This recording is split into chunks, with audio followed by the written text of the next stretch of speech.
Imagine आप clinic पे बैठे हैं और एक 22 साल की लड़की एक दिन आपके क्लिनिक के अंदर आके बोलती है that I have PCOD with complaints of acne, hair fall, irregular periods और वेट गेन। यहाँ हर तरीके का मेडिकेशंस, हर तरीके का therapy at different places she has taken and even after that she has improved nothing in long term. Here most of the people will focus first on the ovaries. But that's not how actually an Ayurvedic doctor or Chikitsak looks into the matter. यहाँ instead of asking कि आप क्या क्या medications लिए हैं, आपके periods का history लेने से पहले I asked that how is your digestion as one of my prime question. और जब मैं उनके digestion के बारे में पूछी तो entire case का direction ही change हो गया। What surprised me was जब मैं उनके डाइजेशन के बारे में पूछी तो वो ऐसी चीज़ें बताएं जो कि कभी भी आपको ओवरीज की तरफ नहीं लेके जाएंगी। फर्स्ट ऑफ ऑल वो बोली कि ब्लोटिंग आफ्टर मील्स। वो कभी भी कोई मील लेती थी, लाइट हो या हैवी हो, she had complaints of bloating. उनको गैस, ऐसा लगता था कि गैस फॉर्म हो रहा है और वो सब खाना को लेके हर बार ऊपर की तरफ आ रहा है। लाइक जब वो लेटती थी इट फेल्ट लाइक खाना का नीचे की तरफ गमन या फिर नीचे की तरफ खाना नहीं जा रहा है। She always felt the bloating in her stomach, then heaviness, उनको भारी फील होना। वो कुछ भी खाती थी then she felt heaviness in the body and that is really not normal. उसके बाद क्रेविंग्स, अगर कभी भी 2-3 महीना के बाद पीरियड्स हो भी गया and she is completely fine after that release तो उनको बहुत उठपटांग सी क्रेविंग्स होती है।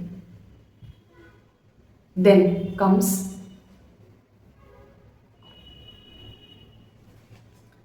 फिर constipation, it was her most often complaints. और फिर अगर पीरियड्स आता था तो फिर डायरिया हो जाती थी और low energy daily was concerning her a lot of times. सही बोली थी ना? This even now doesn't feel like an ovarian syndrome and I think that is why after this long time the name has change from PCOD to PMOS।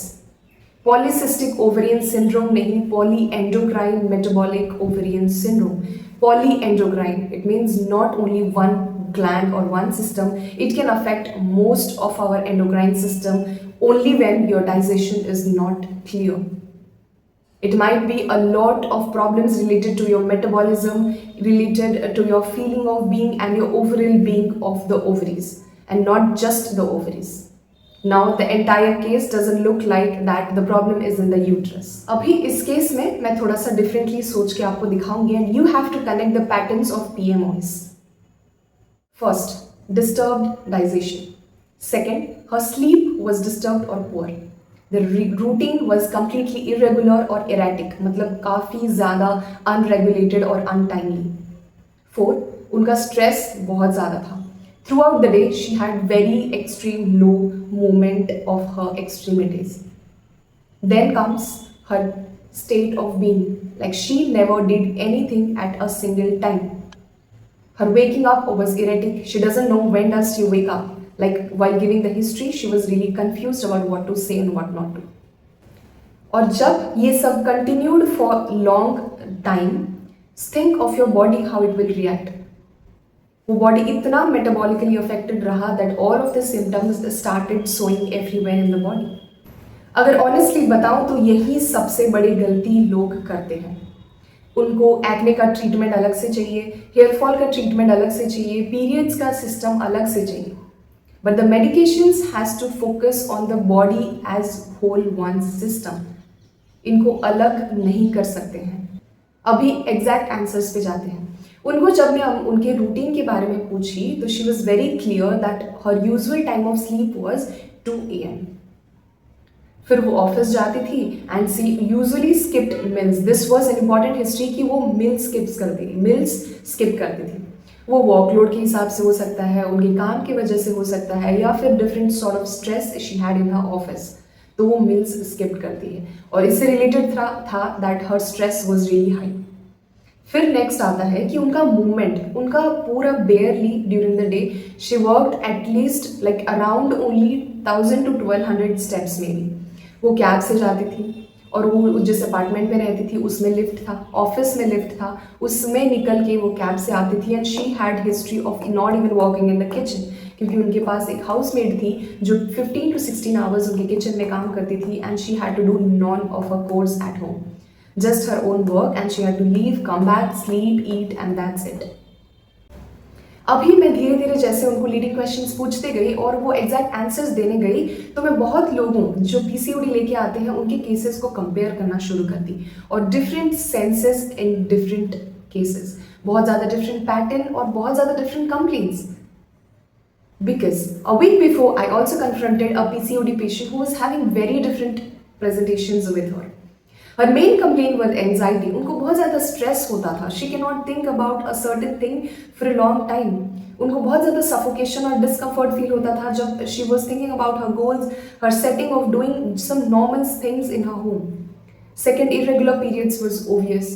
Third, she was very stressed. Like she did not knew the way she can process even her own thoughts. She was confused throughout the day and any sort of little things she had to do, she was confused between two things.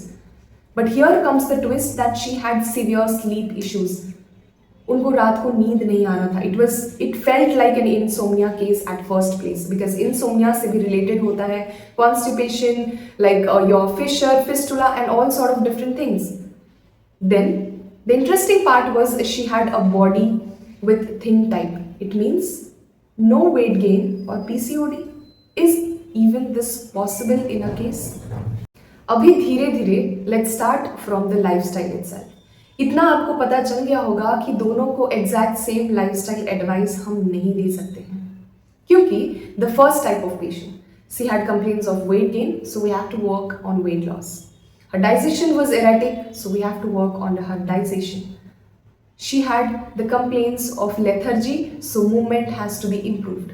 But in the patient number 2 or the type 2 patient, she has to be taken up with her manas. Like यहाँ पे हमको उनके mental ability पे ज़्यादा काम करना पड़ेगा क्योंकि anxiety और stress उनका ज़्यादा बड़ा complaint था. उनको ये मतलब नहीं था the way she was answering कि वो उनके पीरियड से उनको कोई मतलब नहीं था. Like she thought कि PCOD तो treat हो सकता है या PMOS को treat कर सकते हैं कहीं ना कहीं. लेकिन what sort of lifestyle change I would do कि हम मेरा स्ट्रेस और एंजाइटी चला जाएगा. तो उनके स्लीप पैटर्न पे हमको ध्यान देना पड़ा और उनको ओवर एग्जॉशन के लिए मना करना पड़ेगा, ना कि मूवमेंट. ये पेशेंट में हमको मूवमेंट के बारे में ज़्यादा फोकस करना पड़ेगा लेकिन यहाँ उनको ओवर एग्जॉशन, ज़्यादा स्ट्रेस, ज़्यादा काम या फिर ज़्यादा डेली कोर्स और अपने हाउस होल्ड कोर्स को लेके ज़्यादा ओवर एक्टिविटी करना उनको मना करना पड़ेगा. So this is a completely different pattern, right? ये वीडियो का मतलब वही था कि इसके बाद लोग जाते हैं इंटरनेट पे एंड वहाँ फेल करता है रैंडम इंटरनेट फाइंड्स. यहाँ पे हमको पता करना पड़ेगा that PCOD is not just about reports. यहाँ पे मन का भी इन्वॉल्वमेंट आ रहा है. It's not always the body, it's sometimes your mind who is overwhelmed by stress, irregular routine, आपका स्लीप पैटर्न्स, आपका erratic eating habits and what not. Even आपके हाइजीन, आपके एनवायरमेंट, आपके वर्क टाइप एंड आपके हर तरीके का type of food that we eat refers to something affecting the body and the mind at the first place. And अभी उसी दिन से आयुर्वेद की तरफ अप्रोच या मेरा प्रैक्टिस का अप्रोच ही चेंज हो गया क्योंकि Ayurveda analysis of A case is not just that आपका पीसीओडी हुआ है. हम सोचते हैं कि ये पर्टिकुलर सिम्टम आपका क्यों डेवलप हुआ है, what is the reason behind this symptom. तो this is where we also get confuse sometimes. लेकिन this is how an Ayurvedic case का एनालिसिस होता है कि आपका पर्टिकुलर लाइफस्टाइल कैसा है और आप में क्या चेंजेस लाना है. आपको अगर ऐसे ही केसेस ब्रेकडाउन चाहिए इस चैनल पे then go subscribe the channel for some practical Ayurveda cases in real life languages. Surprise ये है कि नेक्स्ट कुछ वीडियोस में आपको यही सब चीज़ों का डिफरेंटली ट्रीटमेंट और उनके डॉट्स को कैसे हम कनेक्ट करते हैं उसके बारे में बताऊंगी. हेयर फॉल को डिफरेंटली ट्रीट करेंगे, एक्ने को डिफरेंटली ट्रीट करेंगे और इरेगुलर पीरियड्स को उसको जोड़ेंगे. बाय द वे, आपको लग रहा होगा कि हम कोई मेडिसिन नहीं दे रहे हैं और ये वीडियो कोई इन्फॉर्मेटिव नहीं लग रहा है, तो लेट मी टेल यू कि पूरा वीडियो ही उसके ऊपर है कि हमको रैंडमली नहीं दे सकते हैं. There is no such of no sort of कोई बुक जहाँ की पूरा रोड मैप लिखा है आपके ट्रीटमेंट को लेकर. तो आपको एक चिकित्सक के पास आना पड़ेगा, वहाँ आपको उसको हर तरीके का लीडिंग क्वेश्चंस को अच्छे से आंसर करना पड़ेगा और तभी हम कोई पर्सनलाइज्ड और स्पेशलाइज्ड ट्रीटमेंट प्लान आपको दे सकते हैं. तो ऐसे कभी भी नहीं सोचिए कि आपको कोई वीडियो में क्लिक कर रहे हैं और आपको रैंडम रेमेडीज मिल रहा है, at least not in my channel, because यहाँ I cannot make my patient service in a very erratic way. So for more such details आप जाके इस चैनल को सब्सक्राइब कर लें और कमेंट कर लें नेक्स्ट केस, ताकि मैं बाकी सारे केसेस को भी ऐसे ही आपके रियल लाइफ लैंग्वेजेस और आपके रूटीन से रिलेट करके आपको मैं बता सकूं। And till the next video, bye bye and take care.